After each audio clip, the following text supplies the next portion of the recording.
Good evening and welcome to Fight Talk.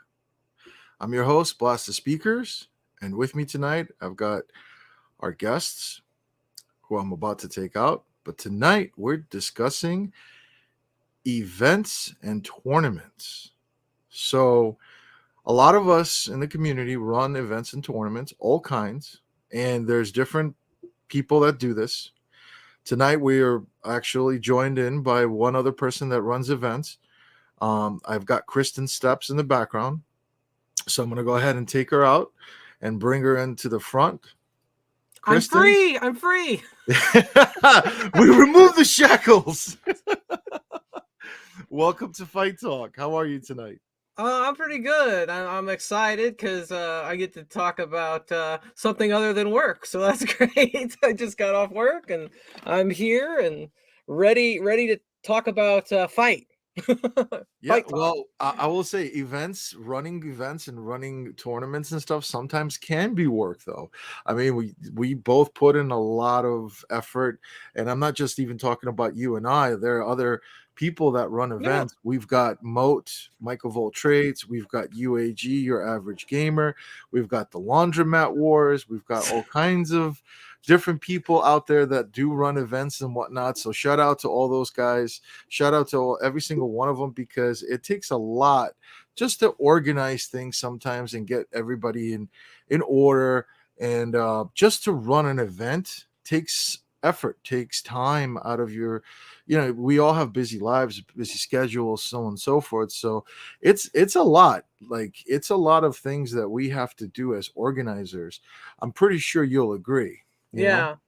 Yeah, there's a lot that goes into it. And then there's stuff that when you run something like that, the community, desires or expects.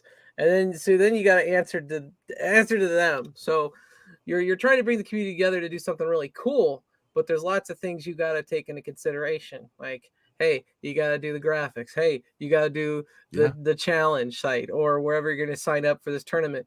You're going to have to advertise for it. You're going to have to message people to do it. I mean, the list goes on. I could just stand here for probably a good 15 minutes just listing things, but well, yeah. That's the whole point of this discussion. I mean, you and I, we organize a lot of these events. I would say at least once a month we run something, either on the Fighters Evolution channel or on the Steps Gaming channel, or Laundromat Wars. I believe they do something like every weekend. So it's like we all do different things. Michael Voltrades does something every week as well. So it's a lot of time. It's a lot of planning. It's a lot of making sure that these things run smoothly as well is a whole other thing. I mean, we all have technical difficulties sometimes, like audio issues. I mean, God forbid, I know that I've been in those shoes before. But you know what I mean, like the struggle is real, but it's also a learning experience. I think as I've kept making different events and stuff, I've gotten better over time, and I think that we all have. I mean, I'm speaking for myself, but please, by all means, I'm sure you have some things you want to talk about with regards to that too. Well, yeah, definitely. It takes a lot to get better because you have to fail to get better. To be honest, like Well, if you don't yeah. learn anything if it's just good from the get go, but that's not what's gonna happen. I You know, think I think that's like with all things in life. yeah, I think whatever it is that you want to get better at, it's like you're never gonna get that right off the bat unless you were blessed with it for whatever reason. But like, I think it's like you have to. It's like the same thing with like perfecting your craft when you're training for a fighting game. Well, that's the other thing I want to talk about actually. I want to talk about training for tournaments and for events and whatnot. yeah. And I've got two other guys in the background, some Sweet. familiar faces that everyone knows for Fight Talk. I've got my good friend in the background, my man, Shaft of Pleasure. What's going on? What's How are you, up? brother? I'm great. You doing Glad okay to be today? here. Yeah, man. Here to talk about beating people up in tournaments and stuff. That's right. I'm pretty sure you've had a lot of those type of things happen. You've been to a lot of events, and I think you've also hosted some tournaments and things like that, whether privately or publicly. You want to throw in your 2 cents on this as well?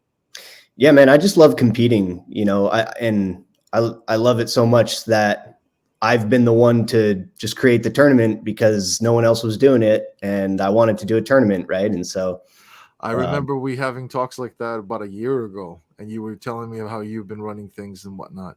So I know for a fact you've been doing that, and it takes a lot. Even like if you're just doing it just for your friends and all of that other stuff, it takes time and effort, it's I think the reason why we do it is because we have a love and passion for these games, because we want to actually contribute. We want to make these things happen, because if we didn't, I don't think things would be like flowing. Like, yeah, sure, people would play each other or whatever, but I feel like these events also bring people together, like Yep. that's just my 2 cents. Yeah, I But mean, go for me, ahead. it's two parts for me. One is just I'm super competitive and I want to compete and see how I can do. But the other is, like you said, community building, right? It's bring everyone together. Mhm. Everyone, has a blast. You make some new friends. But yeah, it is a ton of work. Even though like some of this stuff that I've done, there was no commentary. Some of them like weren't streamed; they were just recorded and posted after the fact. So Yeah. that's even a lot less work than what you guys do, where you're managing all these people real time on a stream. That's a lot more hectic, a lot more stressful. But even so, it's like herding cats to get people to show up for their matches. That's the struggle always. Yeah. Because what I did on PlayStation is I would just try and do matches on the weekend. I would just try and do like round 1 on the weekend, and then round 2 the next weekend, and Okay. just like so it wasn't all in one day, right? And it was just super hard to get people to show up. I actually had to DQ somebody like in the semifinals because it was like multiple weeks I couldn't get him to show up. So I was like, all right, I guess. Well, that's why I don't know, like with these live streams, we try to bring everything on the live stream and we knock it out during that tournament and that time, because it's like you're dedicating that time to that event. Same thing with like a real life event. Speaking of real life event, I know somebody who's in the background that's been to many events, and he's actually been to Evo and so on and so forth. So I'd like to bring out our fourth person for tonight, my good friend Rachan. What is going on, my man? Hey. How goes are it, you? y'all? I am doing well, sir. How are you? I'm good. Thank you for joining us tonight. I know Thank you you for also having me. have a busy schedule and things like that, but please, I'd love to hear your 2 cents. I'm pretty sure you've organized some things too in the past. I have. I've organized a couple of local events at LAN cafes and whatnot. Nice. Doing the TO work is it definitely takes a special person to be able to run that. I have done the Ryu in life, where I've traveled to different cities and countries when I was working and was able to compete in tournaments there. So seeing it live, being able to see their work and dedication to just that game, right, is nothing short of amazing. Yeah. And it's a lot of it has, again, it's dedication, it's keeping time management, just like what Dustin said. It's just so much work. And is the payoff there? Yeah, absolutely. If that's something that you wish to do, I mean, sure, we all love to compete. God, I love to compete, but it's like if doing the TO stuff, I mean, it definitely takes a different animal altogether to be able to actually run everything and keep it as smooth as possible, right? So yeah. Well, like you said, it's worth whether it's worth it or not. I know some people that actually do it for more like they actually make some profit from it. Mm-hmm. I think you guys and myself and Steps included, we do it for the love of the community. We do it. We're not making a profit. We're not doing anything like that. We're just doing it for the sheer fun and just so that we can get, people involved. We can grow things out and just have fun. That's Mm-hmm. really, I feel like that's really what we're doing. Even more than that, it's you're paying out of pocket for the prize pool, and I've done that in the past too. Yeah. Just to make it spicy, just to make it more fun. Yeah, you want to. Well, one, you're enticing people. Two, you're also feeling like you want to contribute. You want to do something so that people, they strive for something. So it's not just like you just join an event and it's whatever. But at the end of the day, it's really about these games. It's really about just having that fun, and just experiencing that, I see some great people out there in the background, like Your Average Gamer, who also like runs events. So shout out to him, and some great people out there. I see Bobby Vu, Console Fanboy. What's going on, everybody? I don't mean to derail this from the discussion. I just wanted to say what's up to everybody, but that's clearly what goes on. I mean, we do this for the sheer fun, but I also like want you guys to tell me, like, because for me personally, from a competitor standpoint, it's like, yes, you come in, you have that attitude of you're coming in, you want to win, you want to see how far you can get at an event, but what if you're not that great at a game, but you just still want to compete?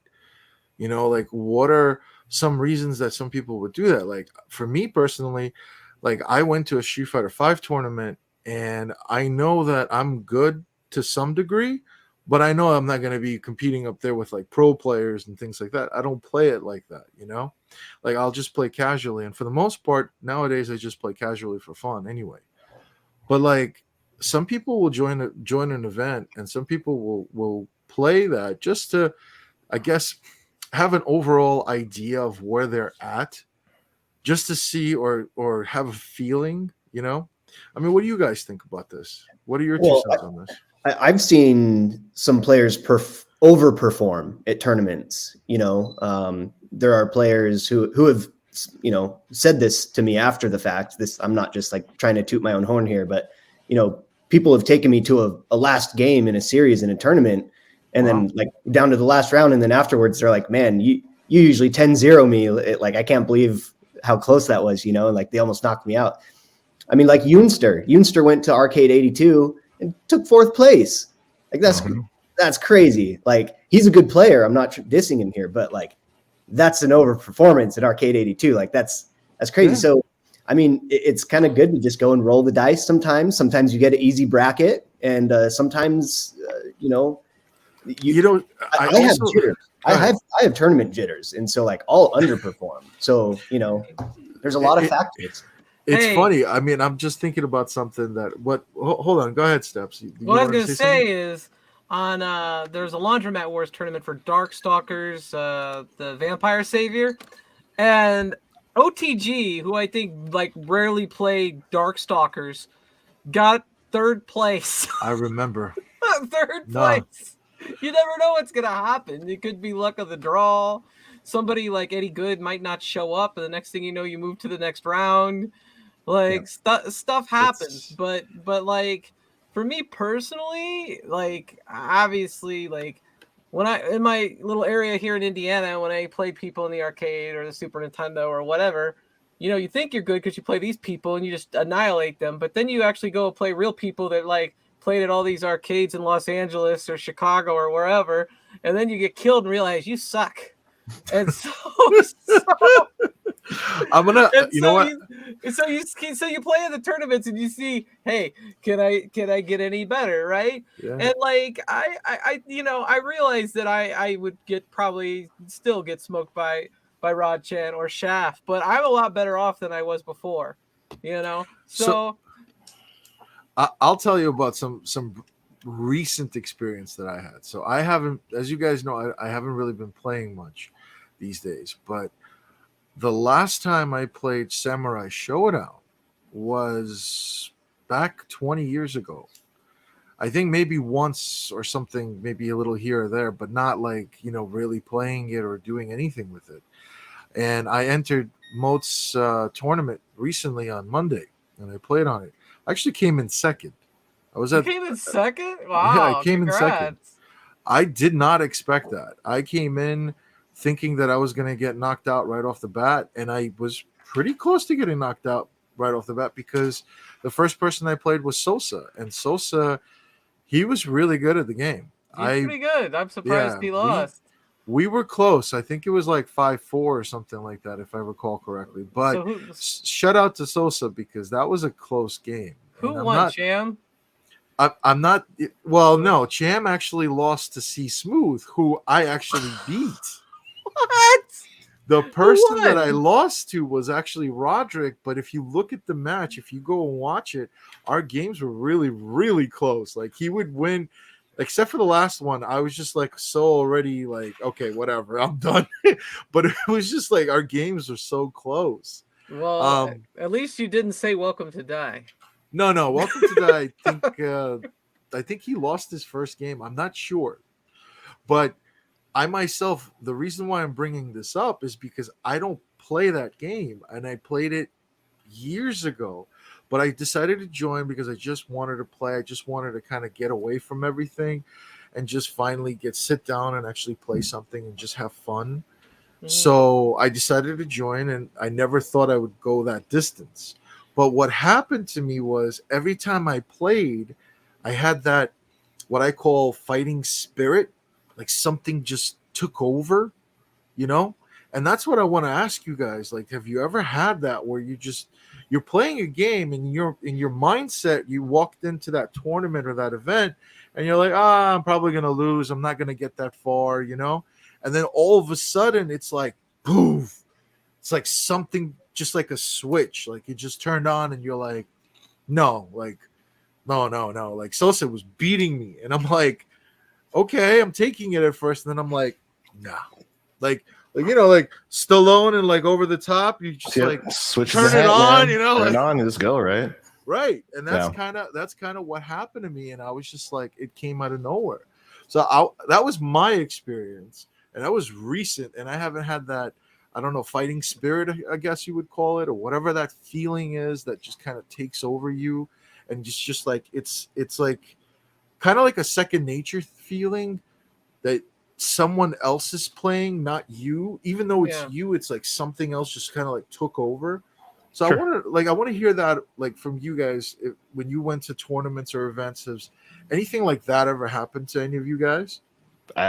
Personal experience would be last time I went to Evo, which was, what was it? So pandemic happened last year, 2 years ago. So 2019 ish. Okay. Yeah. Right before 2019. Right before, right? Something like that. Yeah. So 2019. I was in Street Fighter 5 at Evo, and I come in as a pot monster. And if you guys don't know what pot monsters are, they're basically people that just feed the pot, right? So like they just, like they know they're not going to win, so they're just going to feed the pot and get it going, right? So that's my mentality, and it's always my mentality. And my goal is not to win Evo, which it should, but my goal is to just get out of my pool. Right, I want to get out of my pool. If I can get out of my pool, I won Evo in my heart. That's all I care about. Right? Yeah. So, so mind you, career man. I was looking for a house at the time. Things of that sort. And I was with my nephew, and I was just telling him, like, if I can just get there, I'll be good. And so barely practiced, but I was like, whatever, just like it's casual. Go in there, and my bracket, I mean, while it wasn't like easy breezy, it was fairly stacked, and I was able to actually get out of my bracket that year, and that's the first time I've ever done it, especially at Evo. And there's so many different factors at Evo. There's so many killers you don't even know, right? Like you look at people's names, you're like, oh, I have no idea who you are. Like I don't really care. But if you see like a Daigo or like you see like Alex Valle, oh my god, like you're starstruck, but at the same time you're scared shitless because you're like, I don't know what else I'm gonna do, right? So, but back to what you're saying, like, there's a point in time when your mind goes into it, and so long as you set your expectations to a point where it's like, okay, if you can make it this far, you can make it to the next match, you can make it to the next match, make it to the next match. And sure enough, I played that main stage, which was another great thing, and I actually won my match at the main stage, which got me to the next day. Which I was like, yes. And then I got handed by some guy, some Urian, but I was like, you know what, whatever, like I don't care. Like I made the second round, or I made the second day, and that's all I cared about. I was on cloud 9 after that. So, cool. But yeah, But back to what you're saying about the second win thing, or like fighter mentality or whatever like that. I mean, like, as long as you set your expectations, if you think you're gonna win Evo, great. But if that's what gets you the drive, great. But if you set your expectations and you set them to a bar where you know you can hit it, but you may not, you don't know, that'll get you farther than just being super overconfident and be like, oh, this guy sucks, whatever, I'm just gonna talk crap or whatever like that. I'm a super humble guy when it comes to playing, but if you talk crap to me first, then I'll spit it back, no problem. But I'm very, very humble when it comes to that. So you just reminded me of a story that I will get into, but before I do that, I'd like to give an opportunity for everyone here to talk about this. Kristen, do you have a story like this? Does anything like I actually only have one story I'm gonna tell, and it's it's similar but a little bit different. Okay, so like, I was talking in the chat in the laundromat wars when I was watching that, and I had these side beefs going on with Console Fanboy and with Sosa, and so they're gonna play Street Fighter 2 on Big Blue or whatever, and I'm like I'm in, and I was going to challenge Sosa. Well, Console Fanboy runs in the room to try to get me real quick, and I was like, this ain't happening. And I beat him like 5-1, I think. Wow. And so then I got Sosa, and Sosa's like always beating me, and I beat him 5-1. And so until this day, I don't know if it was the adrenaline or if I don't know if I just got better. I probably got better because I was playing it a lot more. Okay. Because honestly, I played Street Fighter more than I've played the Marvel Capcom, and then now I'm playing KI. But maybe a little bit of both. But I definitely had the adrenaline rush because of my. So you had that feeling that kind of came over you, really. Yeah. If that makes sense. And I like to call it fighting spirit. I don't know, like. And I no disrespect. I know it's like a cliche in a lot of ways, but Sosa and Console Fanboy and I are cool now. We're all good, but like at the time, that was just the thing. And I pulled out some victories. And I was happy. There you go. Okay, yeah. That's cool. That's cool. Shaft, man, I've seen some of the things that you've done before, but I'm gonna let you talk about that. For me, never in a tournament. I've had those moments of clarity where I feel like I can't be touched and like I'm reading all my opponent's moves, but that's always just like 2:00 on a Wednesday, some random match. It's Tuesday. It's Tuesday. Yes. Whatever, Tuesday. It was for some. It was Tuesday. Like the other day, I beat Noxu bad. Like if I ever beat him in a set, it's very close. We have some good matches, but like I beat him bad, and that was one of those moments where I was just like, man, I can't be touched. In tournaments, I'm always racked with anxiety. Palms are sweaty. Mom's spaghetti. My hands are literally slipping off the controllers. They're so sweaty and they're shaking. Okay. So no, in the last tournament, I had jitters. Say, you came close in the last tournament where you were playing with T-Hawk. You switched from Chun-Li to T-Hawk. Oh yeah, I remember that. That's what I was going to say. Is all the matches before that, I was still uncomfortable. I didn't get comfortable until the finals, and then for whatever reason, I knew what I was in for with HDR champ in a first of 10 or 7. So I don't know. I was just more relaxed after that. But no, the whole rest of the tournament, I was not feeling great, not performing well. No, I think you did great. I mean, you got to the finals and you did great at that tournament. I mean, Steps, you were there. You saw exactly what this man did. He did really well. So was Rachan. We were all there. Rachan. Yeah, that's right. Rachan was there too. Yeah, we were all there. Yeah. We all saw this. I mean, it was just it was your tournament. That's why I'm like bringing it up. But yeah, no, I remember that, and I was shocked actually with the things you did with T-Hawk, and that was impressive stuff, bro. Yeah, it's like I said, it's a game. No joke. Yeah, it's for ST especially. Again, like you can't really count out. there's bad matchups, but there's no bad character. Does that make sense? I mean, like, you know, like there. I mean, there's some bad characters in life, right? I mean, like, you know, I'm looking at Dan's and, you know, I love whoever, Dan. right? It depends on who's playing and things like that. I think. No. But see, that's a debate in itself, right? But I mean, like, you know, you can't look at, you know, I've seen so many hours and footage of ST, and so you can't like count out a lot of these like matches like T-Hawk or Chun-Li, Cammy, whatever the case is, right? So I mean, you really have to kind of get, you know, you have to be, you know, keep an open mind when it comes to, you know, seeing all these things, you know. Yeah, I hear you on that. Yeah, but one thing I was going to say, like I had a story that I want to just share with you guys. I don't know if I've ever told you guys or told anybody this, but I'd like to give a shout out to my old man because my old man taught me how to be humble. Mm-hmm. So thing about me, I actually, even though like this is years ago, but I am a 2nd degree black belt. I was training in different styles. Primarily Shotokan was the style. So I would go to tournaments for Shotokan, for things like that.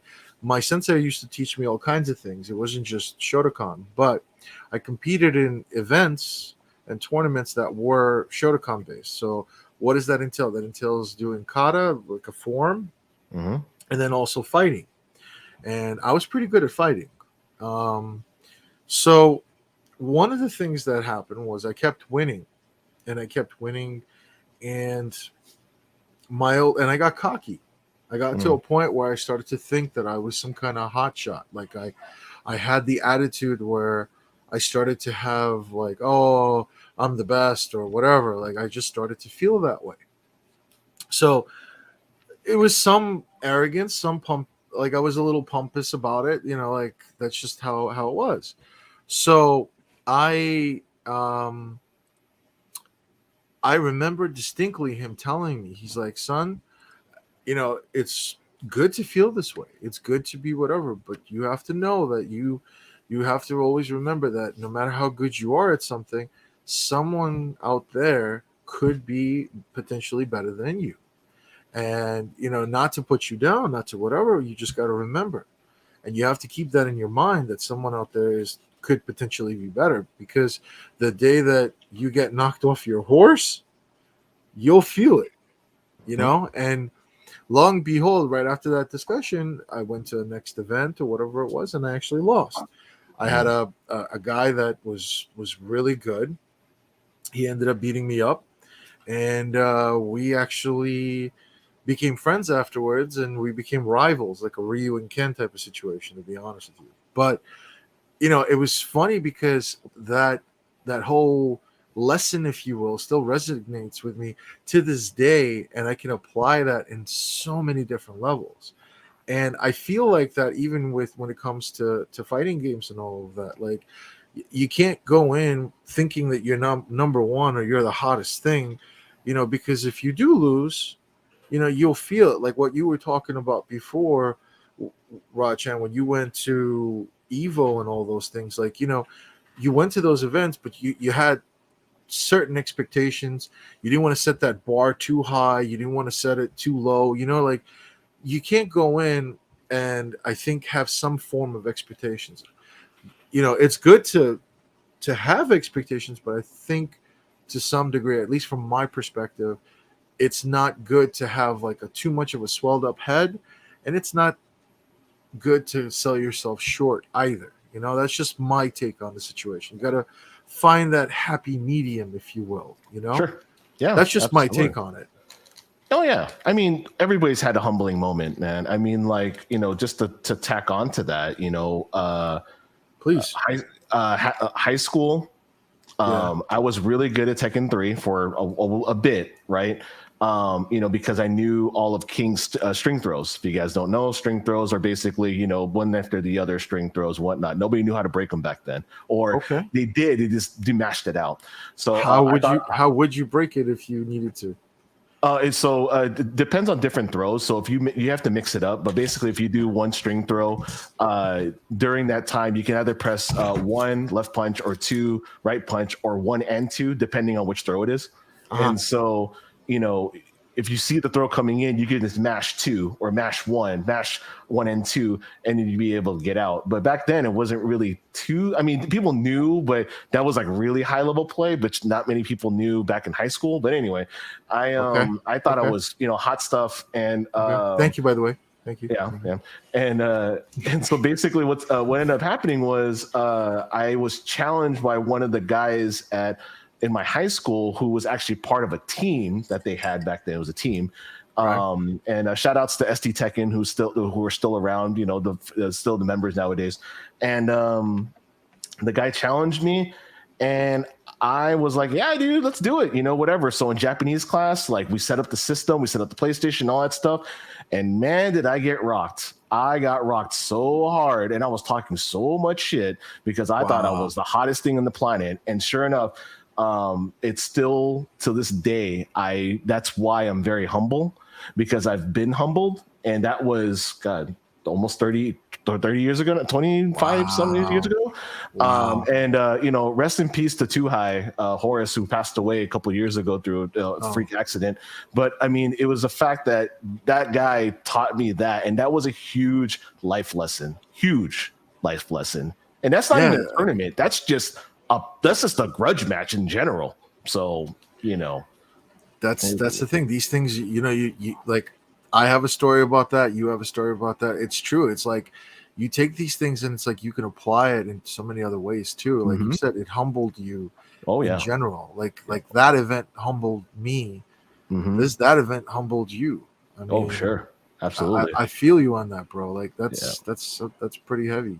Yeah. But I want to say I'm sorry for your loss. It was very thankfully the guy who, I mean, not to get too gruesome about it, but the guy that stabbed him actually, got 20 to life. So I'm like, great, thank goodness, because man, it was such a freak accident. I mean, my buddy left. My buddy is survived by his 5 daughters and he was going to marry his wife and didn't. So it was just a really bad, circumstance overall. But yeah, hey, either way, to move away from that, life lessons. Let's continue. I'd like to hear from Shaft and Kristen about them, like if they have any stories like that to share. I'm just curious. Oh yeah. It was the first Super Turbo tournament that was happening on Big Blue. After I got the cab. I was ranked number 1 and I was like 2 or 3 levels above everyone. The days leading up to the tournament, I was like tracking my records versus all the players. Like I went like 20 to 5 versus Mao, like 20 to 5 versus Obliviate. Like I was just like taking out all the top guys on Super Turbo leading up to the tournament. So when the tournament happened, I'm like, I'm winning this thing. Nobody can touch me on Super Turbo. Like, I don't really have any competition right now. And then guess what happened? I got knocked out the first round. Oh my God. Demon kicked my ass, dude. Humbled me so hard. I got knocked out. And I was like telling all my friends, like all my PlayStation friends, hey, watch this tournament. I'm going to watch me. I'm sending all my family, hey, watch this tournament. I'm going to win. That's funny. Terrible, man. Wait, who knocked you first out? Demon. Oh, jeez. Demon. Wow. Okay. The Balrog. Demon, man. Shout out. Yeah, the Balrogs that I had been playing just didn't bring the same heat that he did that day. Like he brought it. He gave it to me. And the next following weeks, I'm hitting up all my friends on PlayStation. Like, hey, I need to lab with you versus Balrog. Who plays Balrog? Oh my god! It's like I want revenge. Well, I got humbled. I knew I was deficient in that matchup. He played better, but I also knew I was like, okay, I need to figure this out. Yep, it's possibilities. That's what my old man said. That's what it is, man. Come along, yeah, for sure. Yeah. So after that, my expectations were very low. After that, my goals were just to get out of the first round and not embarrass myself. Bingo. See, like I said, set your bar low. It's like what is it? What's the question that they ask in every interview? It's like, what are your weaknesses, and what's the answer you give them? I set the bar too high. Yeah. That's actually a good one. So, but yeah, it's I'm telling you, man. Like if you just set your bar to, you can achieve it, but you set it just a little bit lower, and then you go a little bit higher, and then you've accomplished your goal. I mean, I'm not saying like wake up in the morning, goal's done, complete, let's go. But at least make it so that way it's an attainable, something that's attainable, that's within reach and vision, and all that. Yeah, I agree. Yeah. Something that's realistic. I mean, that's like with all things in life. You don't want to aim too high, but if you do want to get to that destination, you have to work your way towards it. Oh, sure. Like step by step. Absolutely. Yep. Baby steps. Baby steps. For but sure. But yeah, no. I feel like everything is like a grind, like whatever it is you want in life, you have to work towards that goal. So I totally agree. Even with video games, I mean, we had these discussions on our first show. Like, you want to step by step. Start with one character, start with one thing, master that, move on to the next, so on and so forth. Sure. So absolutely. But Steps, you want to share a story? Sure. That humbled you? Sure. I'll tell you a story about 2 days ago. Wow. Nice. Okay, this All is right. recent. Okay. I was now granted this isn't like Street Fighter, but I was on the iArcade Zone show Tuesday, and I called somebody out, Brooklyn Menace, in this IRAM golf game, and I said I was going to win. I won. Okay. But later on in the show, I got chosen to play Windjammers with somebody that never played Windjammers before. And I was like, oh, I'm betting 30 points on this thing because it was like casino night. And I lost the guy that never played before Windjammers. Oh. Yeah, you can't go in blind like that, man. So it's funny. Well, part of the thing was I had a lot of lag on my end, but still, you can't have excuses. I lost. So I thought you were going to say there's a lot of alcohol involved, and that was the case. No, That's a good one. You have an excuse. Yeah, alcohol. That's what it was. The situations are what they are. If you get lag, you get lag, and you lose. You can't change it. So was it Windjammers like the new one or the Windjammers? No, the original Neo Geo arcade. Yeah. Gotcha. Shout outs to the new Windjammers though. That's dope. I love that game. That game's so good. I gotta check out the new one. I've seen the old one before, and it's definitely popular. Like I remember being at shout out to Big E Gaming. I was at Summer Jam 10. I think it was like 4 years ago, something like that. I was there with Blood Tide, some other friends, Karon, Ryu X, Mike, Neo X. Shout out to those guys if they watch this. So it was the four of us that went out to Summer Jam. We stayed at a hotel out in Philly. It was nice. We had a good time. That was actually the Street Fighter V tournament. That was the last real, actual, in-person tournament that I was at. Okay. And we had fun. Like the funny thing is that we ran our own event. Actually, we ran an MVC1 tournament. Nice.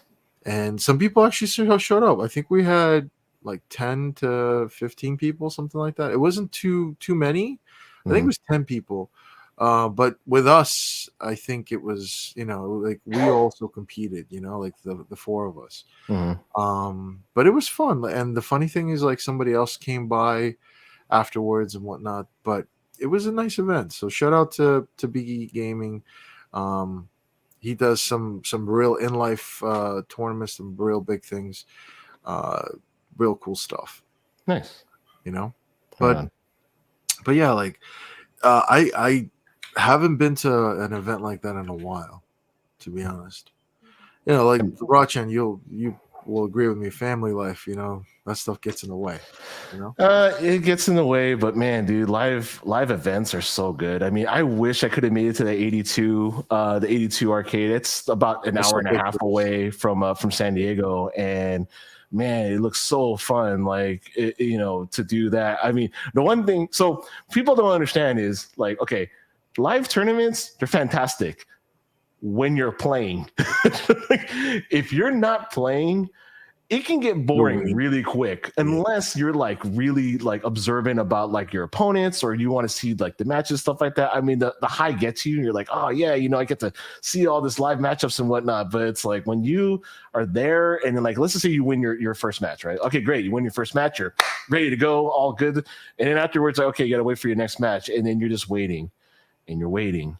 And you're waiting, and some tournaments don't have the luxury of having another system like outside, right? And be like, oh yeah, I get to play, practice while I'm playing or while I'm waiting. No, you don't have that. You're just holding your heavy ass joystick the entire time, just being like, you're waiting. So, yeah, you're just waiting, and you're just waiting. There are some things you can do. I mean, obviously, like, one is check out your competition. Obviously, sure, yeah. That's one thing you can do at a tournament, and that's what I would highly advise anyone that's taking it seriously and whatnot, so that you know what's going on and that you can keep an eye out on those things. What's that? If you're at a live tournament, though, if it's not like an arcade tournament, then they probably do have screens with the games on it, I'm sure. Yeah. Oh no, they do. No, yeah, they have screens with games and all that stuff. But like I said, maybe it's me, I don't know. But like like I said, when I was playing the last tournament, like it's like I won my match. I'm like, this is awesome. And then afterwards, I'm like, okay, it's time to like kind of sit around. Okay, I'm going to look at the guy who I'm going to play next. Okay, is this guy? Is it this guy?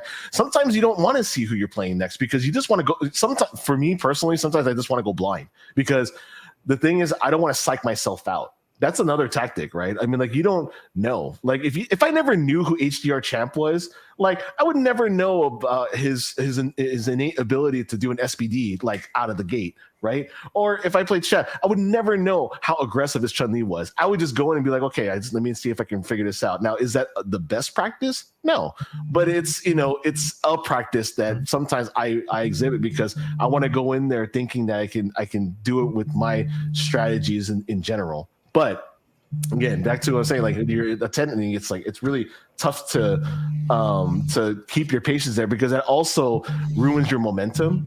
Like you can tell, Chef, like when you do first to fives, first to tens, first to 25s, you're in a rhythm. You're going. But then when you're playing one-on-one, first to three, and you're done, then you're like, well, now what do I do? Like, okay, like I'm here, but I can't practice anymore because I'm whatever. So, I mean, what are your thoughts on that, Shad? Like, is that something that you think that your momentum would go up and down? Like if you weren't playing consistently? Yeah, first to threes are tough from the player perspective, and I understand if we were to do first to fives, the tournament would be entirely too long, right? Sure. And like HDR Champ had to play a shorter series last time because he was in the finals and he had to go do real life stuff. Yeah, exactly. It'd be beguile, but continue. Yeah, so I mean, I understand the first to threes are kind of a necessary evil, but it's like playing the whole tournament with blue balls. It's like you just get it worked up and then you got to wait till your next match. And then you got to work back up again and then wait for your next match. Now, guys, there is a lady present. Okay. I'm sorry, Steps. These guys, I let them out, and this is what happens. No, they're like animals. It's like Blanca coming out.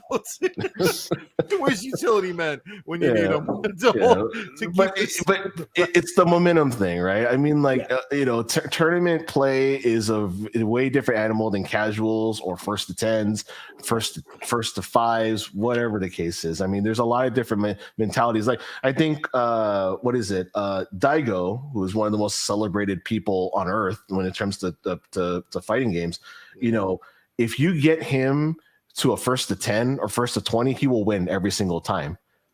But if you get him in a tournament, that's a little different because you're not playing somebody over and over and over again where you can learn, and learn from your mistakes and move forward. You got to adapt, right? And there's, that's where the other thing about tournaments is learning how to adapt to different play styles really quick.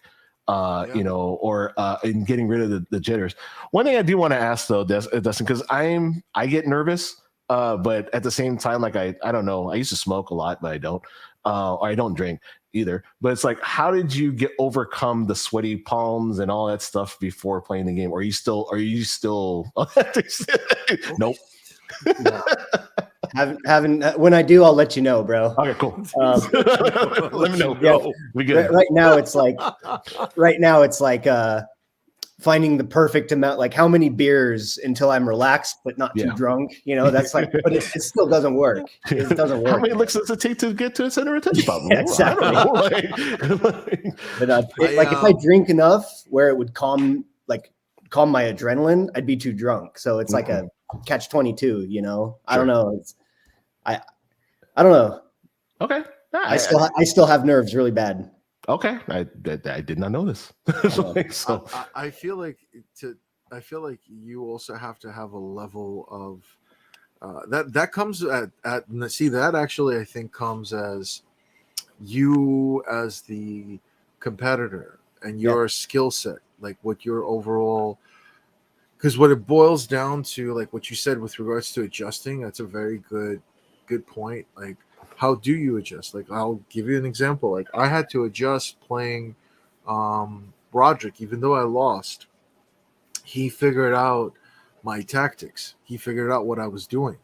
So I had to adjust. I couldn't just spam whatever it was that I was getting the other guys with. So I had to play it smart. I couldn't, just do it.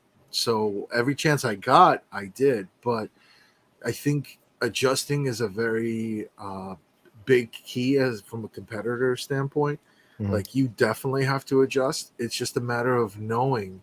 And I feel like that's something that comes with time and also skill and different experiences, because like you'll have that experience where it's like, okay, fine. Like, now if I was to fight again in the Sam show type of event, like I'll know now what to do for certain things, like I know why I lost. Like there's certain advantages like other characters will have. Like, he could poke better than I could.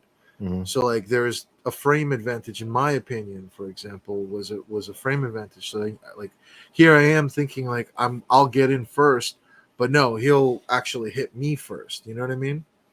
So like, to give you a better example is if I'm playing Marvel, if somebody's attacking me and I block, there's a frame where I can get in and I can hit the opponent where they're vulnerable for that one frame or two frames. Whereas in Sam's show, I didn't feel that. I was thinking I can get away with something like that, and I couldn't. So now I know next time, don't do that. You know what I mean? Sure. Like little things like that, I think along the way will help for those of you that are watching and like will experience things like that. Like you'll take whatever from your loss. Don't look at it like, oh man, you know what? I lost. No, like it's a game. Fine, you lost. Okay, why did you lose? Figure it out. Because you what suck. was it? Yeah. or you bring control decks. One of the two. Wow. You know what? No, I give up. I give up. She said I suck. That's it. Not I'm you. done. That'd be me. Good night. Okay, so while Blast is gone, I actually want to ask I want to ask the question. So shifting gears for a second, Steps, I want to ask what is your what's your drive to run the tournaments? Like, I mean, obviously we're in a time of COVID now, right? Like, or not time of COVID anymore, but pandemic, whatever the case is, right? And so a lot of the stuff is all online and all that. I don't know if you would ever run a tournament live, but would you? But I mean, like, what's the passion? Like, what is it that drives you to run these tournaments? To set the day, get your time, all that stuff. Like, you're the one that's running it, so you let me know. Yeah, I guess they are upset because they think I meant that Blazt the Speakerz sucked. No, I didn't really mean it that way. I just meant it like I think he was speaking about whoever lost. I said because you suck. I was just kidding anyway. Yeah. So anyway, I saw how the community came together, like the home arcade community came together around tournaments in the past, and I liked that. I enjoyed, the people, and then I started to enjoy, like I started doing promos on one show, and I enjoyed doing the promos, and I enjoyed being, creating content. Okay. And I enjoyed the community being together and playing games that I enjoyed. And so I mean that's kind of how I fell into it. And I like doing almost all of it. Okay. Great. I like doing the graphics, I Mhm. like getting a different team of people, come together, and I like talking to people, and I like seeing how the show turns out and improving, Sure. and so for me, I mean, the drive is just to have that feeling I had when I, first started doing the arcade one-up tournaments, I mean, I don't know how else to put it. I mean, that's No, kind of my driving factor. that's why I want. I mean, personally, for me, I want to know that because again, it takes a special animal, and Blast knows.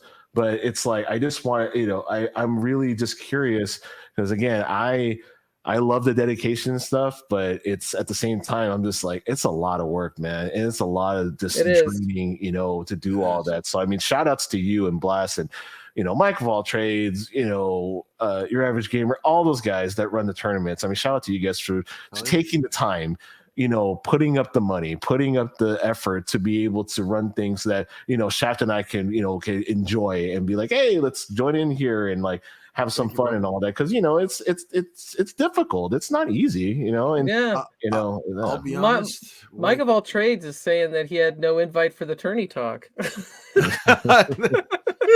He's always welcomed, by the way. But yeah. But tonight I like you. Shout out to Utility Man. Utility Man couldn't make it. My man had went through surgery. So Steps, thank you for filling in and being with us tonight.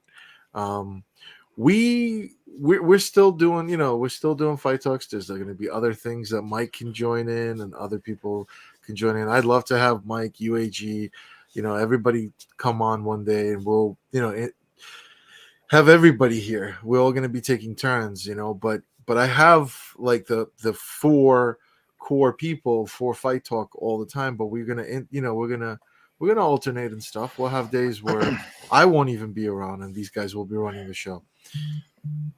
So, but it doesn't matter. Like we're all really one community coming together at the end of the day, Yep. And that's actually what I want to bring up too. Like when Steps, you were going back and forth with what should I do, we even talk like on the sidelines as friends, and I said to you, I think you should do your own thing, because I felt like, yeah, okay, sure, you come do things with us, you do things with others, you can collaborate. And I told you that I'm like, you can do anything you want, you should collaborate with everyone and everything, like, because we're all, like I said, one community at the end of the day. But you can also have your own thing, which is a beautiful thing because you have your own creativity, your own style, your own flair to things too, and that brings diversity. And I feel like, diversity is a beautiful thing because then it's like you have different flavors of things. Like right now, you've got Mike of all trades who does something, you've got UAG who does something, you've got Steps who does something, I do something.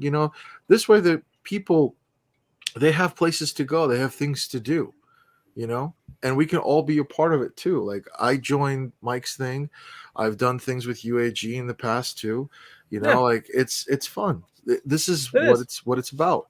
We all collab, we all come together, we all have fun at the end of the day, and that's the beautiful thing, but as far as tournaments and as far as like, I think coming back to the things we talked about, like there were a lot of things I wanted to bring up, like when you're at a tournament, you have like a television, you have things that you could watch other people play. Like I'm going backtracking really far back. Like if you're at a physical event, you can see those things.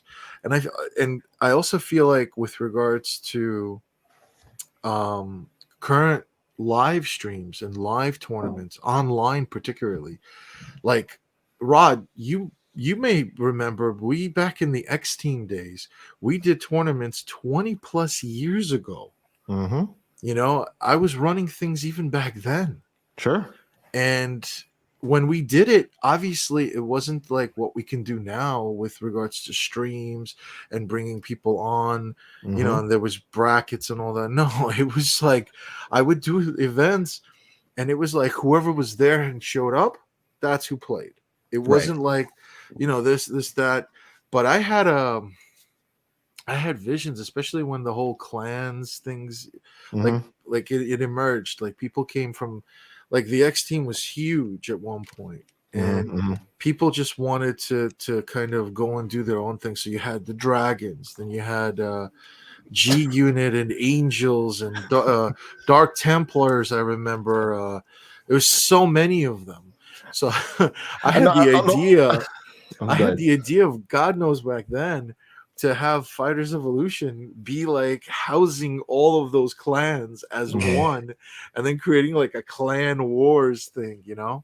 Sure. Like and it was just the possibilities were endless. But the bottom line is that we were all having fun and playing games anyway, you know? You're right. And shout out to Bobby Pigo. I see him out there in the chat. What's up, brother? But that's really what it was. And I'm pretty sure even Bobby Pigo, he was out there back in the day. And these events, these things, they just really bring people together.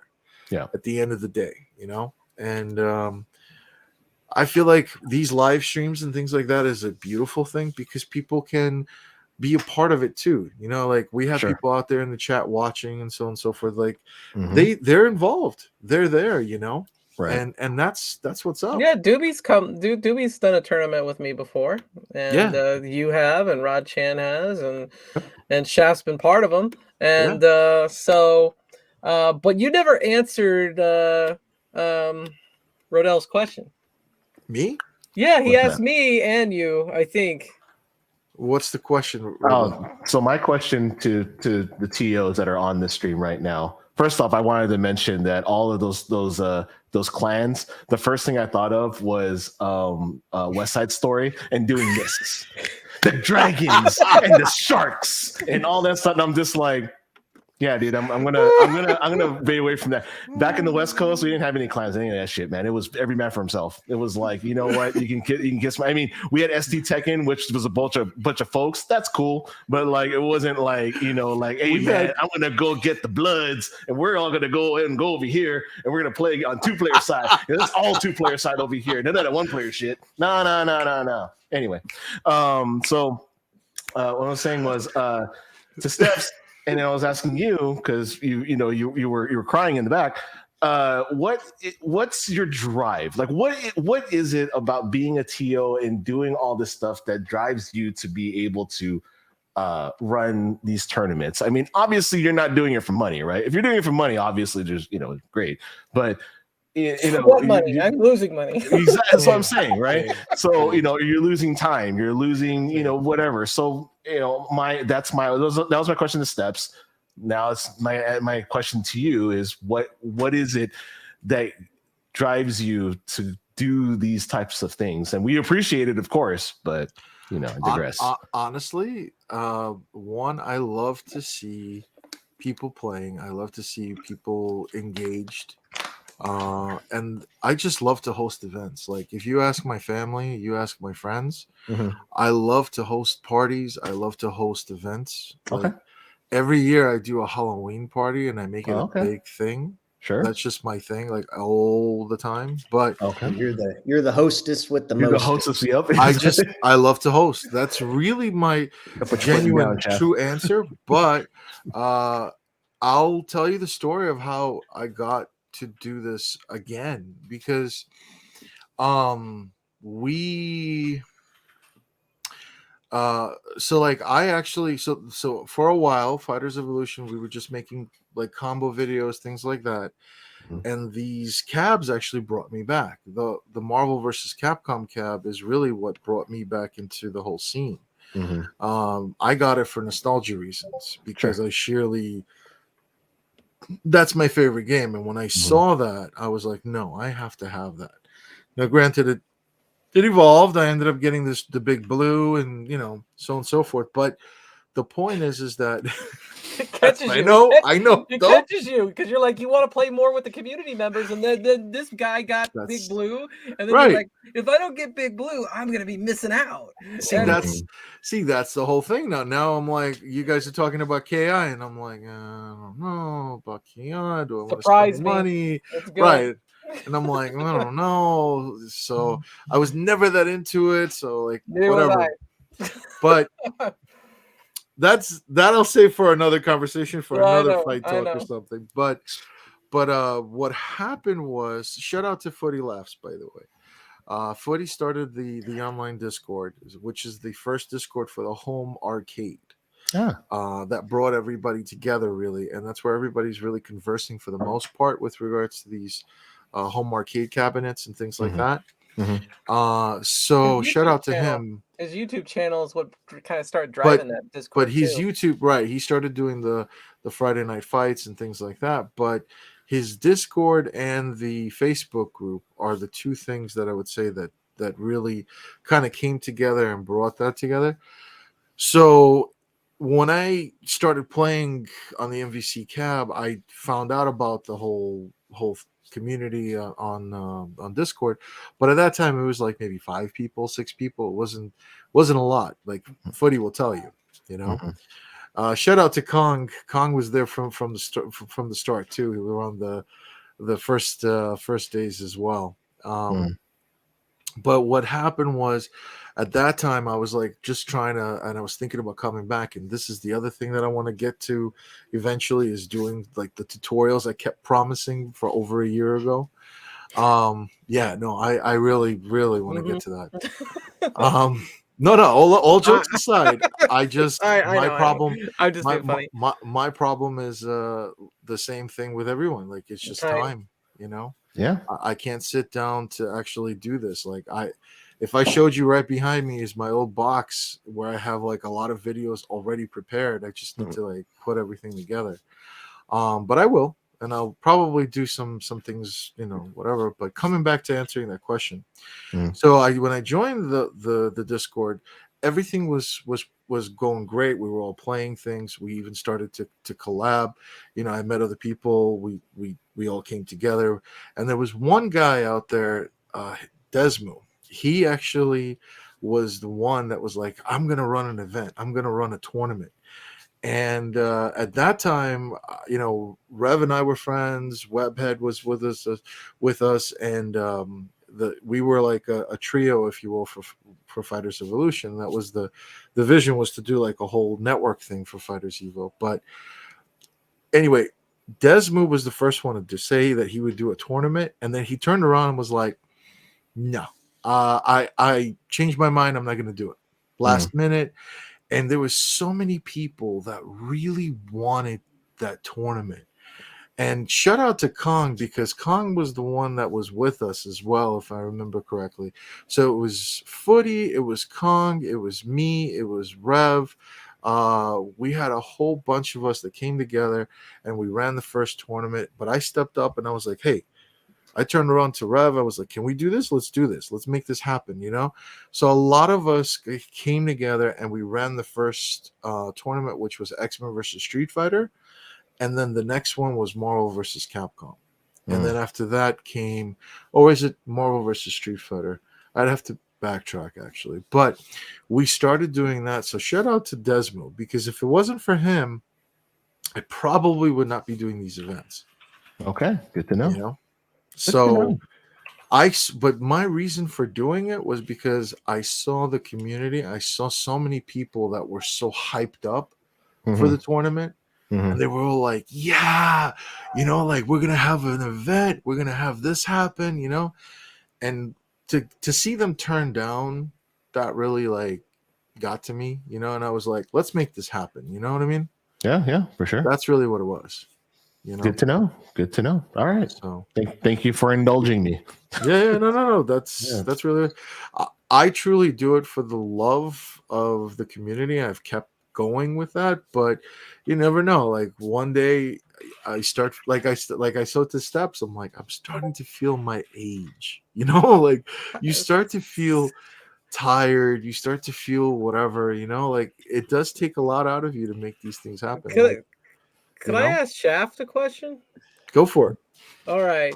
Because I'm gonna keep going and going and going. I think he's got some input. He looks like he wants to talk, and I'd like, hey, because he said that he had run some in-person tournaments in the past. How did you get into doing in-person tournaments? Yeah, so back in the day, if you tuned into the first episode of Fighters Talk, I kind of told my origin story a little bit, but when I lived in San Jose, I just played Street Fighter on console on Super Nintendo just with all my close friends. Like everyone played, all of our girlfriends played. And so like I lived with my best friend, and just all the friends would, we were very young, so not everyone had their own place at the time. This was like 15 years ago, right? And so everyone would just converge at our house, drink, smoke, play Street Fighter, right? That's just what we did. Like even all the girlfriends were good. Sounds like a great time. We had sounds like a good time. It was the dream. It was like my dream come true, Sure. I'll be chasing that dragon forever. But so my whole motivation with trying to get a tournaments going was basically a cattle call. I challenged all my friends who came over regularly, like, I need you to bring 1 or 2 new people over. Like, go to school, go to your people at church, and tell everyone that you talk to at church, like, hey, somebody plays Street Fighter. Who plays Street Fighter? Like, come play at this tournament, There's always someone in the class who thinks they're a badass Street Fighter player, who's going to be like, oh, yeah, I'll kick anyone's ass. And so that was my motivation, was to widen the talent pool and just bring some strangers over. And I would put up my own money just to entice people to come play. And we got several new good players that way just to come over and play. And they never won, but they brought new tech. That's actually my friends didn't know. We had the internet, but we weren't scouring the internet looking for Street Fighter tips because we just enjoyed playing with each other. Right. One of the new players that came over actually was the first time someone told us about animation canceling. Which totally blew the strategies wide open because we always just thought it was a glitch. What game were you guys playing back then? Just like Super Turbo or like Hyper Fighting? Those you guys were playing Turbo. Oh, played Hyper Fighting on Super Nintendo. The tournaments were on Super Nintendo. Yeah, I still have it on controller. That's awesome. Yeah, and this was 15 years ago, so this was like what was that? 2007. Yeah, 2008. Yeah, Obama was president. And yeah, I literally would just put a camcorder on. I would put a camcorder on a little coffee table and just like film the TV. That's awesome. You can hear all my friends burping and walking around and talking shit in the background. I can share those. I have a bunch of those. I was just about to say, I'm like, I would love to see some Little Shaft in Little Shaft. I have it all, man. The play was much lower level than where we're at today, but we had fun. Did anybody yell and scream at you for tick throwing during that time? No, because we didn't know about carry canceling. Our whole shit was tick throws and frame traps. Okay. So that the high level play with my friends was tick throws. It's like high low, jump in tick, jump in tick, throw. That's all we did. And so that's why I'm so tick throw heavy, is because those are my fundamentals. Sure. Great fundamentals. Yeah, indeed. Anyway, so yeah, I ran 5 or 6 tournaments like that. I think the biggest one had like 24 people. Good times. Good times. Only had one rowdy, obnoxious asshole like knocking beers over at my house. Everything else went really smooth. Party fouls. That's cool. Only one? Wow. That's something. That sounds like when you got together with a bunch of friends in like 1991 or 92, and you're like, we're gonna see who's the best Street Fighter player amongst the 5 of us, whoever's in the house, or Mortal Kombat or NHL or whatever. Yep. It's just we were a little too young. My group of friends, we missed the Street Fighter arcade scene. I was like 6 when it was popping in the arcades for Street Fighter, so like I missed that whole wave. I'm so. I mean, I'm only a few years younger than you guys, but it's like I missed that wave. When I was in the arcades, it was like anyways, getting off topic here, but No, you're good. You're good. That's why it was all in house, just playing in person, is because yes, there was still a strong scene in San Jose. There were tournaments happening. I wish I knew about them, but I just wasn't plugged into the scene. I just had so much fun with my local scene. I didn't really care to look around for the bigger tournaments and whatnot. Sure. Okay, here's what's going to happen. We're all going to go to some arcade convention, and somebody's going to bring a Super Nintendo. Yeah. And we're going to have a Super Nintendo on the freaking original controller tournament. Oof. I'll tell you, every time I hear Super Nintendo, I have that sound when you pause the game. Like I still hear it. Yep, I still hear it. Like the OG. Oh yeah. I still hear it. Oh yeah. Oh, she's got the cartridge. You know what I have? You know what I have? I have it here. Here we go. Oh, he's gonna go. He's gonna dig it up right now. He's on the move. I mean, it's literally plugged in to the console right now. Wow. But you know what I have? I have the actual box to that with the booklet. Nice. I picked it up at a store. I was like, yo, they actually selling this? I'm like, I have to get this for nostalgia reasons.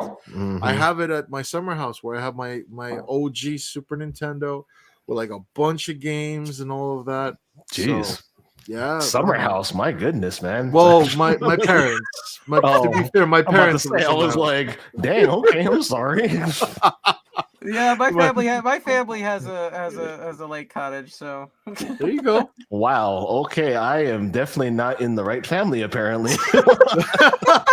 Hey, what are you talking about? I live in a poorhouse. What are you talking about? I live in a small poorhouse that has a summer house somewhere over there. Steps got a lake cottage somewhere over here. Here I am, barely making minimum wage, man. All I get's a cool nickel. Hey, and you got a lot of arcades in vinyl for minimum wage, homie. Well, what you do You're is doing fine over there, bro. Yeah, all you have to do is stay on the Facebook groups, and somebody's gonna post $199 cab any moment. I believe it. Anything is possible. Yeah. People trying to make a sale, anytime. So affiliate link. Yeah. Affiliate. Yeah. Oh wait, is this the sneak in a promo? Is this what's going on right now? A promo? No. Like, no, I'm selling a cab. Come on, $199. Yeah. Also, FightTalk promo. Use code FightTalk. There you go. Anybody want Marvel Capcom 1? $199. See, that one right here. I told you. That's what it is. But speaking of promos, I did actually want to promote tomorrow night. So tomorrow night we are doing Hyper Street Fighter 2 anniversary. You doing Friday night? On a Friday night, yeah. Oh, we're doing cool. it. That works. Yeah, if you are free, come on in. We anybody's welcome to join. Obviously, it's free. Shout out to my man Doobie. Doobie is actually giving away a statue. I've got it on the stream. I'd like to bring in, show it to everybody so that people that are watching, if they're interested to compete tomorrow night, you'll have an opportunity to play. So this event, I'm really excited to see how people will play this game, because it puts in Street Fighter Champion Edition, Street Fighter 2, the World Warrior Original. You got Hyper Fighting, you got Super Turbo, you got the one right before it, just Super. Like, all of those games combined into one, and you adjust. So, like, I'll give you a perfect example, and these guys right below, they know. You got people like, you got characters you could pick, like from Street Fighter 2, you can get Sagat, where he's just his recovery time on doing the fireballs into the Shoryuken, into the Tiger Uppercut rather motion. Like, oh my God, like there's so many different things. These modes, there's the character will play differently in each game. So I'm curious to see who will pick what and how they will adjust against their opponents and things like that. It's going to be interesting. Could I play as Champions Edition Bison, or as you sure can, or as Akuma? Yeah. Well, yeah. I'm just joking. So that's the only thing. Akuma is banned. I've gotten a lot of flack about the whole thing with Akuma. I don't know. I guess know. news travels fast. Everyone always asks that question. It's like, no, you can't have Akuma.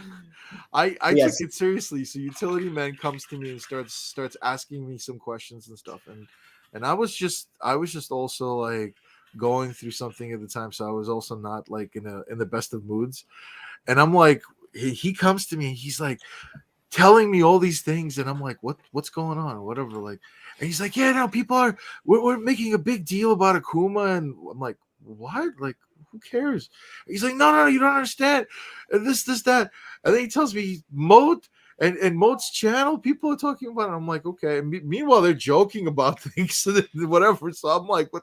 So I took him seriously. So I come in, I'm like, what are you guys talking about? It's a freaking tournament. You guys wanted to come in and play, join in. You don't. You know what I mean? Like, Right. what am I gonna say? And and it turns out that I overreacted for no reason, and it was all because I misunderstood him. Yeah. But it is what it is, you know. So Akuma is banned because, come on, it's Akuma. Like, I don't know what else to say. I mean, yeah, the guys will agree with me. He's banned in every major tournament. Yeah. I mean, Anniversary Edition's a little different. Some people do rate like CE Bison, for example, above Akuma. There are a couple CE characters people rate above Akuma. But yeah, to answer your question, Steps, CE Bison's still a thing. They nerfed him a little bit, he's still by far one of the best people. The thing is, it's not as easy to do as his combos because it's turbo, right? It's CE Bison, but it's not CE speed. And so a lot of people who were good at Bison on CE, they came to the Anniversary Edition that released on PlayStation recently, and they were struggling to do the combos because it's a lot faster. They weren't used to the speed. Yeah. Yep. So there are some things you have to adjust to. So, but he's still very strong. I played him. He's very strong. Yeah. Very, very strong. He's very strong. There's some other community members running a tournament soon. The Killer Instinct weekend. Yes, we got Killer Instinct 1 on Saturday, January 7th, I think, and KI2 on the 8th. KI2 is on Moat's channel, and KI1 is on Your Average Gamer's channel. Yep. And so that one, Code Mystics has made that possible. So shout out to Code Mystics. So does the KI cab have Ethernet in the PCB? No, but I do have Ethernet because I got a micro USB to Ethernet. You can get that adapter. And I plugged it in, and it works. It also has a regular USB port as well. It's a micro SD to USB. Roger, if you haven't seen that one. Okay. No, if you haven't, I can link you to where you can get it. It's cheap. It's like $10 on Amazon. This right here is I'm done. Like there's no way in hell I'm going to get another one. I think if I buy another one, my wife will divorce me. Like for real. Like so that's not. Well, you could always get the PCB and stick the PCB into it too, and not to Fightcade over here, and arcade stuff over here. I'm good. Gotcha. No need. And then this middle one is going to be, I'm going to mod it to get, what is it? The Raspberry Pi? Jessica. No, not Raspberry Pi. So there's, on the arcades, if you ever play Street Fighter 5 on the arcade, there's the big Velix cabinets. And they have what's called a Nessica Live, which is like it's a hard drive. It's basically a PC that has all these games on there. And I'm going to try to build that same PC and pop it onto there because, I'm just a nerd like that. But that way I can have modern day fighters on that particular joystick and then be able to play modern day stuff on that cab versus like all the old school stuff, which is what I'm playing on the other two. Gotcha. That's cool. Yeah. So I did want to. I know we were talking about the whole thing with tournaments. There was the thing that I was talking about for Doobie. Doobie did donate the statue for the event. Sweet. I actually wanted to show everybody that's watching and you guys what this thing looks like. So just let's give this a minute. I've got 2 videos that I want to show. I'm going to do a quick transition into it. And then I want to show the video of the promo from the manufacturer of that statue, and then Doobie's actual box. Like it's brand new in the box. So I want you guys to see this. This thing is really nice looking. So check this out, guys. I'm gonna bring everybody. I'm gonna put everybody back, and I want to show this thing. So give me 1 second. I'm gonna go ahead and do that now.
So I'm just bringing us all back. So that is the statue that somebody will win tomorrow night.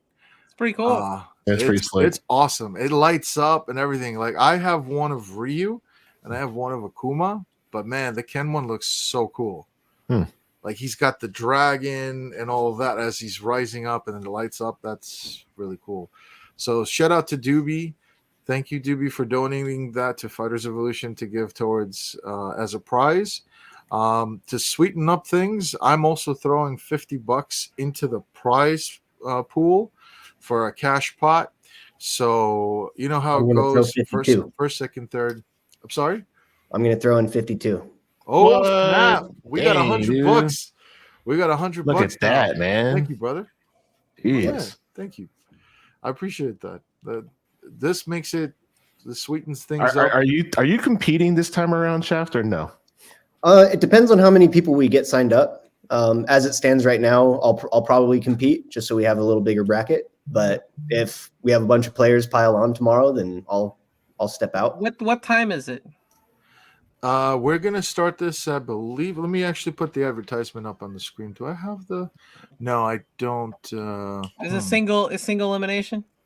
It's going to. So that's the thing. I set it as single elimination first to 3, but depending on how many people register, we may end up actually altering that during the event. So we're starting at 9 p.m. Eastern. You know what I can do? Actually, let me full screen this and then let me share my screen. This way, hold on, that's the editor. That's not what I wanted. Sorry, guys. Let me share my screen. Yeah, can you send me a link to the challenge? Are you using challenge? Yeah. Yeah, I'll just. I mean, not that might pick up a couple. I'll share it. Thank you. So this is the actual event. That's tomorrow night. Everybody is welcome to join in. Free registration, and yeah, pretty much enter to win that statue. That statue is awesome. Yeah, it's gonna be awesome. And I can't wait to see who signs up and how people play that. That's going to be a cool event. Yeah, we already have a couple good players in. The thing I'm most excited about is to see players from the different platforms, right? I've got a couple of my friends from PlayStation who said they're going to play, and a few of the guys from the 82 Discord channel are already in there. X86 is a big one, very well-known player. So and a couple of the big blue guys, right? So I'm just excited to see these disparate players come together and face each other, you know, based on how I've done versus all these different players. I have an idea of who I think is better than the other, but until they fight, we don't know. So that's what I'm looking forward to. I'd like to see some people coming from like the big blue cab. I mean, I know a lot of them I think are used to that and they don't want to maybe join in on Fightcade. Honestly, like maybe they'll be a little out of their element, but for the most part, it's still kind of the same game, you know, other than those modes and things like that they'll have to adjust to. But it'd be interesting to see how they apply their skills that they have on the big blue into what's on Fightcade. And then you also have these people coming in that do play on Fightcade. So it'd be interesting to see how they mingle together, really, you know? Well, I know a few of the guys on Big Blue, they've actually modified cabinets to play Fightcade on the cabinet. That's and cool. So those are all the prime targets I'm trying to get in the tournament. Because it's like, come on, you already have a dedicated cab to Fightcade. Just get in here and play Anniversary Edition. Yeah. And to prevent any lag or anything like that, we have limited it to the United States. So we're mostly going to have United States. And I believe we opened it up to Canada. We have some players coming in from Canada, but we are just keeping it USA and Canada only. So this way it'll prevent any lag or any kind of issues like that. You're going to prevent all the killers from coming in from South America. All the Brazilians, all the Blancas in the world. The Blancas of the world. There you go. When we had that Street Fighter the movie, the game tournament on the Laundromat Wars, like I think like the top 3 people were all from South America. It's like, how are you gonna guys? Did they lag though? That's the question. Was probably all peer to peer. They're probably all next door to each other. Wow, I don't know. That's funny. No, you know, I've lately I haven't been on Fightcade, but there were a couple years where I was on there. That was my primary way of playing. It really just depends. You know, some guys have a solid connection. There's a guy in Nicaragua. I've never lagged when I play him. You know, our connection's great. Guy in Mexico, guy in Brazil. But then some of them are super laggy. It just totally depends. Yeah. You know, it really is, right? It's a crapshoot. But I wouldn't really chalk it up to lag or anything like that on Fightcade. I mean, again, it really just depends on your connection. You know, some fools are playing on Wi-Fi and they swear that they're not playing on Wi-Fi, but they really are. So, I mean, you know, and then they're like, oh, you know, you don't see the difference. Yeah, okay. There's a big difference. There's a huge difference. Yeah. So, anyway. You're limited to that speed on Wi-Fi. Yeah. There's limitations with that. That's the problem. Yeah. But, so hopefully everybody that does sign up will be on a LAN connection, but that's why we have judges. Plus, you guys will be there. I thank you guys. I mean, Rodchan will be there, Shaft will be there. They will be helping me co-host, and Utility Man will be there as well.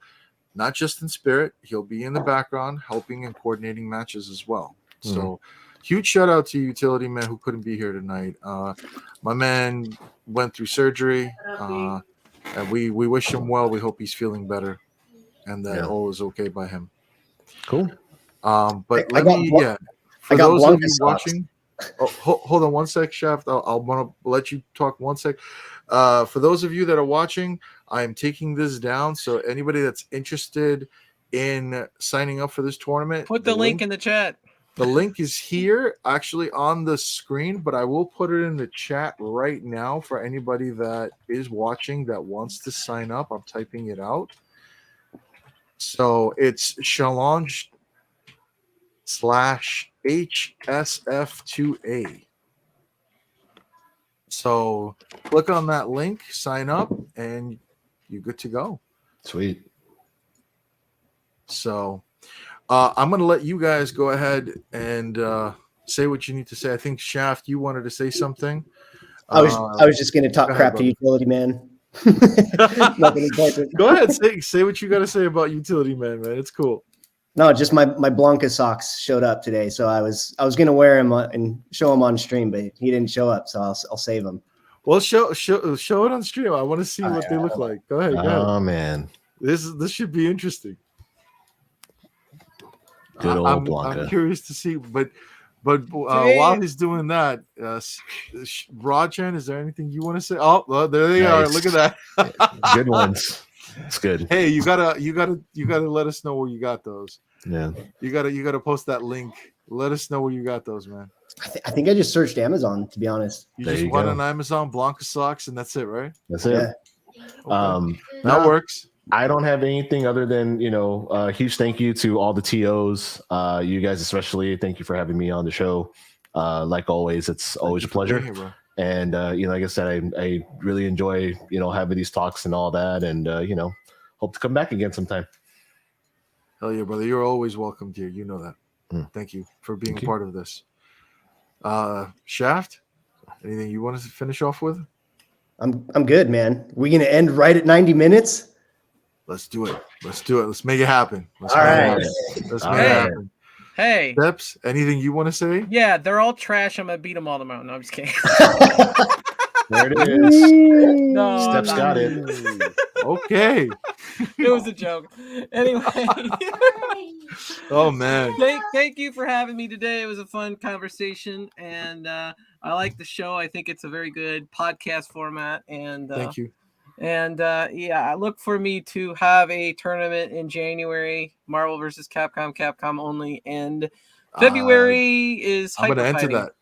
I'm gonna enter that one. I will too, but I suck. No, you know what? Anytime you want to lab together, I will show you Marvel. You show me Street Fighter. There we go. There you go. There it is. There it is. Make it happen. Make it happen, Captain. There you go. Well, thank you, everybody. I wish everyone a good night. Thank you for joining the stream, and have a good one. Take care, everyone. Thanks, Potion.